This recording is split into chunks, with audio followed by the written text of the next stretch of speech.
Jinsi ya kupata huduma ya TTCL Fiber kwa haraka. Kama tunavyojua, maombi pia yanafanyika kwa njia ya online au mtandaoni. Sababu namba moja inayoweza kuchangia au kuchochea kupata huduma hii ya TTCL Fiber kwa haraka ni eneo unalokaa. Hii inamata sana.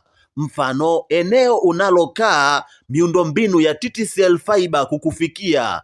Kama ni rahisi, utapata huduma hii kwa haraka, lakini kama miundombinu kukufikia eneo hilo ni ngumu, basi huduma hii itachukua muda kidogo. Lakini namba mbili ni uongozi pia. Mfano, mtu kama mwenyekiti wa mtaa anaweza kuwa hamasa kwenda ofisi za TTCL kuhamasisha huduma ifike eneo lake. Lakini sababu za mwisho ni sababu za kiofisi ambazo mamlaka husika wao kama wao wanazifahamu. Asante sana.